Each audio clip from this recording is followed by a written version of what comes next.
Welcome back to my channel. Today we are discussing about the annotations and Spring Boot లో annotations అంటే ఏంటంటే ఈ annotation అంటే instruction అనమాట. జావాకి కానీ స్ప్రింగ్ బూట్కి కానీ ఇన్స్ట్రక్షన్స్ అనమాట. అంటే ఒక క్లాస్ ముందు ఈ annotations ఏదైనా ప్లేస్ చేసినప్పుడు ఆ క్లాస్ని ఎలా ట్రీట్ చేయాలి స్ప్రింగ్ బూట్ అప్లికేషన్ అనేది ఇది డిసైడ్ చేస్తుంది అనమాట.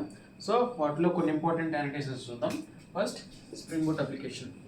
So at the date of spring boot application ఏంటంటే మెయిన్ మన స్ప్రింగ్ బూట్ ప్రాజెక్ట్ అనేది spring boot application enterprise application అనేది ఇక్కడ నుంచి స్టార్ట్ అవుతుంది అనమాట. So starting point of the spring boot application. So అంటే ఎట్లాగంటే ఇప్పుడు పబ్లిక్ స్టాటిక్ వాయిడ్ మెయిన్ అని జావాలో ఉంటుంది కదా. సో అలాగనమాట ఇది. ఇందులోపల public static void main string arguments అనేది ఉంటుంది. దాని తర్వాత ఇంకా కొంచెం సింటాక్స్ ఉంటుంది అనమాట. అంటే spring boot application dot run అని. సో ఇది starting point of the spring boot application. Next entity అంటే ఏం లేదు, జస్ట్ టేబుల్ అనమాట. సో మనం డేటాబేస్లో టేబుల్ని క్రియేట్ చేస్తాం కదా. సో మనం త్రూ SQL ద్వారా అయితే క్రియేట్ టేబుల్ నేమ్ అని రాస్తాం. సో ఇక్కడ అలా కాదు, క్లాస్ ముందు ఎంటిటీ అని పెడతాం. At the date of entity అని రాస్తే ఆ క్లాస్ నేమ్కి ఆ క్లాస్కి టేబుల్ అనేది క్రియేట్ అవుతుంది అనమాట. So for example public class student అనే క్లాస్ క్రియేట్ చేసి దాని ముందు at the date of entity అని పెట్టామనుకోండి. సో డేటాబేస్లో ఒక టేబుల్ అనేది క్రియేట్ అయిపోతుంది అనమాట స్టూడెంట్ అనే నేమ్తో. ఓకేనా, అది ఎంటిటీ అంటే. Next at the rate of ID అంటే ఏంటంటే మనం ప్రైమరీకి ఉండాలి కదా, ఒక టేబుల్కి ప్రైమరీకి ఉండాలి కదా. మామూలుగా మనం SQL అయితే దాని ప్రైమరీ కీని రాసేస్తాం, ప్రైమరీ కీ అనే రాస్తాం, అది కన్స్టెంట్స్ అనమాట. సో ఇక్కడ మనం ఏ రోని అయితే ప్రైమరీ కీగా ఇవ్వాలనుకుంటామో ఆ రో ముందు ఈ at the rate of ID అనేది పెడతాం అనమాట. సో ఫస్ట్ ఇక్కడ ఇంట్ ఐడి అన్నాం అనుకోండి ఫస్ట్ టేబుల్ క్రియేట్ చేశాక.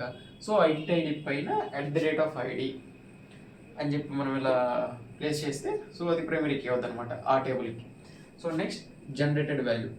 సో ఈ at the date of generated value ఎలా వాడతామంటే మనం ఆ ఐడిని SQL అయితే ఆటో ఇంక్రిమెంట్ చేస్తాం అనమాట. అంటే ప్రతిసారి ఐడిని ఇవ్వక్కర్లేదు, ఐడిని ఇంక్రిమెంట్ చేసుకుంటూ ఉంటుంది. సో దానికి at the rate of generated value అనే యానిటేషన్ యూజ్ చేస్తాం.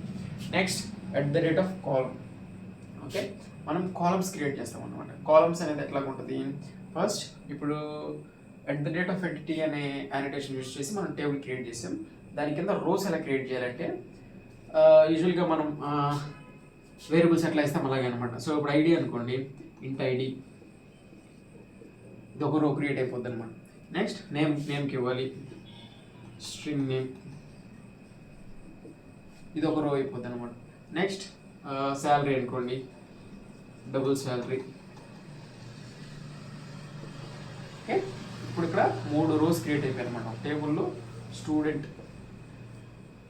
అనే ఒక టేబుల్ క్రియేట్ అయ్యి 3 రోస్ క్రియేట్ అనమాట. ఐడి అని ఒకటి, నేము, శాలరీ, ఇట్లా క్రియేట్ అయిపోద్ది అనమాట. ఇక్కడ కాలం అనేది ఎందుకు use at the rate of కాలం అనేది ఎందుకు యూస్ చేస్తామంటే ఇక్కడ మనకి నేమ్ వద్దు, నేను వేరే నేమ్ ఇవ్వాలనుకుంటున్నాను అనే అనుకుంటే సో ఈ కాలం అనేది యూస్ చేస్తాను అనమాట. సో ఇక్కడ స్ట్రింగ్ నేమ్ అనే ఒక రో క్రియేట్ చేశా, కానీ రో నేమ్ నాకు నేమ్ అని ఉండకూడదు అనమాట. సో వేరేది ఉండాలంటే దీని ముందు అట్ ద రేట్ ఆఫ్ కాలం అని పెట్టి name equal to student name ఇలా ఇచ్చుకోవచ్చు అనమాట. ఓకేనా, అదే రిపోజిటరీ అంటే నేను ఆల్రెడీ చెప్పాను. ఈ రిపోజిటరీ అనేది ఏంటంటే డేటాబేస్తో కమ్యూనికేట్ అవ్వడానికి యూజ్ అవుతుంది అనమాట. దీంట్లో spring data JPA and JPA repository and hibernate inbuilt అయ్యాయి అనమాట. సో రిపోజిటరీ అనేది దానికి.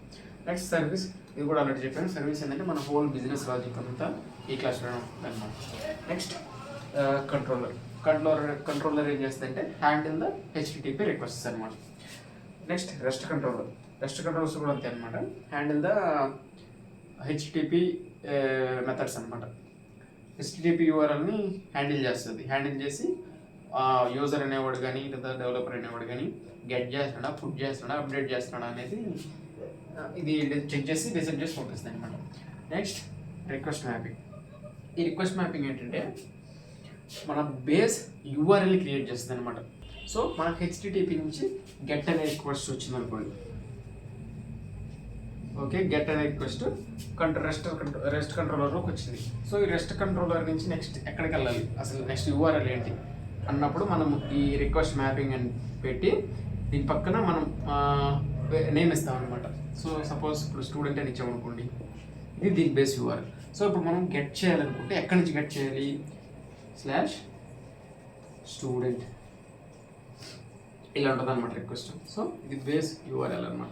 ఈ రిక్వెస్ట్ మ్యాపింగ్ బేస్ యూఆర్ఎల్ కోసం యూజ్ చేస్తాం. సో ఇక్కడ గెట్ మ్యాపింగ్ ఏంటంటే నువ్వు డేటాని గెట్ చేసుకుంటున్నావు, రిట్రీవ్ చేసుకుంటున్నావు అనమాట డేటాబేస్ నుంచి. సో ఇక్కడ నువ్వు గెట్ మ్యాపింగ్ అని పెట్టి దీని సైడ్ ఇట్లా బేస్ యూఆర్ఎల్ లాగా ఏదన్నా నేమ్ ఇచ్చుకో. ఇప్పుడు /get అని ఇచ్చామనుకోండి, ఇక్కడ మనం యూఆర్ఎల్ ఎట్లా చేయాలప్పుడు గెట్ స్టూడెంట్ బేస్ యూఆర్ఎల్ కాబట్టి స్టూడెంట్ నెక్స్ట్ /get ఈ యూఆర్ఎల్ని నువ్వు పోస్ట్ మ్యాన్లో ఇచ్చావంటే మనకు ఈ గెట్ అయిపోద్ది అనమాట. డీటెయిల్స్ అన్నీ రిట్రీవ్స్ వస్తాయి అనమాట. మన డేటాబేస్లో స్టోర్ చేసుకున్న డేటా అంతా రిట్రీవ్ వస్తాయి అనమాట. నెక్స్ట్ పోస్ట్ మ్యాపింగ్ అంటే ఏంటంటే ఇది కూడా సేమ్ యాజ్ గెట్ మ్యాపింగ్ అనమాట. ఇక్కడ గెట్ చేసుకుంటాం, ఇక్కడ పోస్ట్ చేస్తాం. ఇక్కడ కూడా సేమ్ మనకు కావాల్సిన నేమ్ ఇచ్చుకోవచ్చు. సో పోస్ట్ ఆర్ సేవ్ అని ఇచ్చి మన కింద లాజిక్ రాసామంటే సో దానికి యూఆర్ఎల్ ఇక్కడ సేవ్ అని ఇస్తాం. సో డేటా అంతా డబ్బులకి స్టోర్ అయిపోతుంది. ఎందుకంటే జస్ట్ అప్డేట్ చేయడం సేమ్ ఇట్లాగే అనమాట. ఇక్కడ నేను యూఆర్ఎల్ తీసుకుని అప్డేట్ అని చేసి ఇక్కడ అప్డేట్ అని ఇచ్చుకుంటాను అనమాట. నెక్స్ట్ డిలీట్ అంటే డేటాని డిలీట్ చేయడం సేమ్ యాజ్ ఇట్ ఈస్ అలాగే. ఇక్కడ నెక్స్ట్ పాత్ వేరియబుల్ అంటే పాత్ వేరియబుల్ అన్నప్పుడు ఇప్పుడు మనం గెట్ మ్యాపింగ్ అని ఆపరేషన్ పర్ఫామ్ చేసినప్పుడు సో గెట్ మ్యాపింగ్ అన్నప్పుడు అందులోనూ ఫుల్ డేటా రిట్రీవ్ అయిపోద్ది అనమాట. డేటాబేస్లోనూ ఫుల్ డేటా రిట్రీవ్ అయిపోద్ది.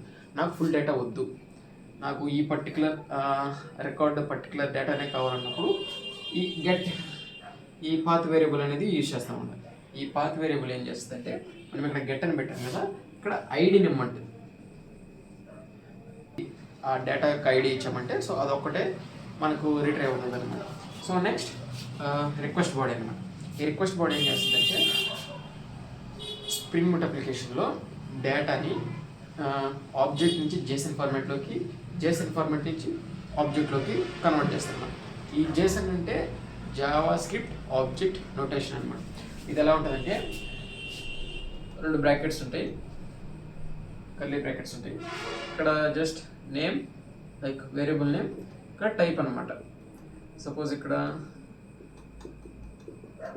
ఇలాగా నెక్స్ట్ ఏజ్